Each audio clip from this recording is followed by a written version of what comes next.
陶芸は好きですね、やっぱりね。好きじゃないとやっぱりできないですね。うん。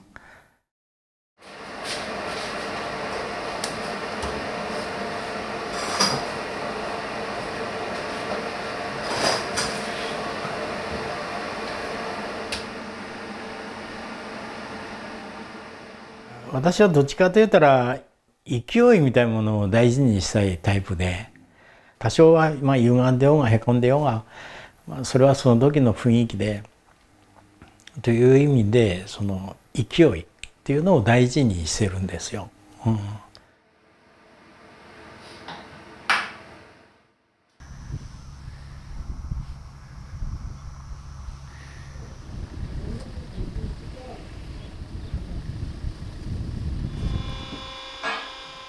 っぱ俺は薪の窯を炊くのがやっぱり好きで、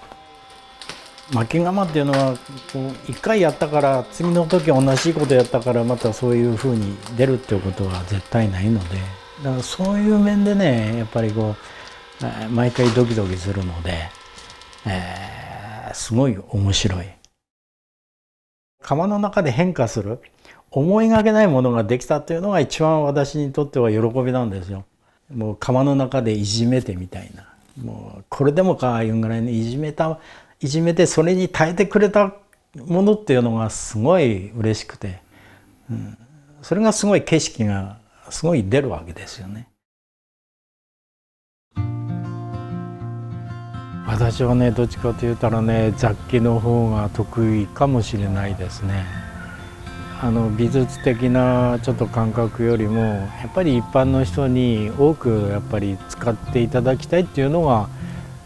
私の目標っていうか気持ちですかね。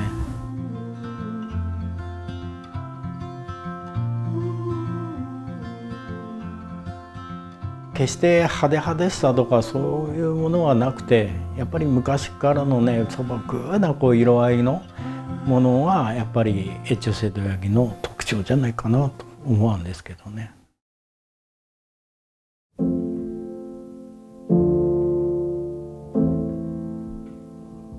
自分は昔からやっぱりここに小さい時からいるので、この風景なんか小さい時から見てるわけですよ。だけどそんなに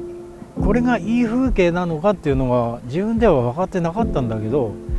今の年になったらこの風景ってここだけしかないんだということをちょっと分かってきて、すごい感動したりしてますよ。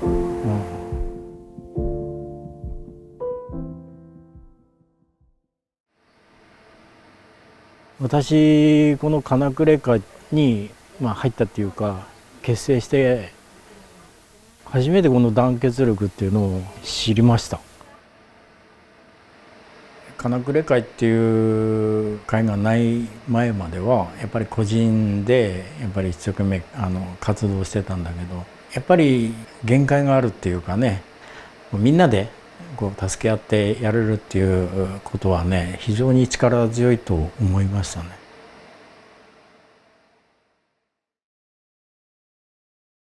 満足いくもんっていうのはないと思ってます。いつもかも 90% で終わってて、やっぱ何かここがちょっと足りないとか、そういうものばかりですよね、正直言ってね。100% のものは今だかってやっぱり、ないかな。面白いわ、これはいいなっていうものはありますけどね。じゃあこれが 100%、100% 以上かって言われるとちょっとかなというそれがねだから先があるっていうことがねやっぱりこのいつまでたってもこう勝負したくなるっていうかね、やりたくなるっていう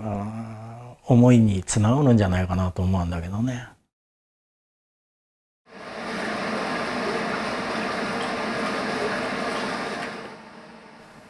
まだ勉強段階、いろんなことをやってみたいっていうかね、100品物を焼いて私はもう10個1個でも面白いものが出ればいいという考え方でやってるので、だから今まで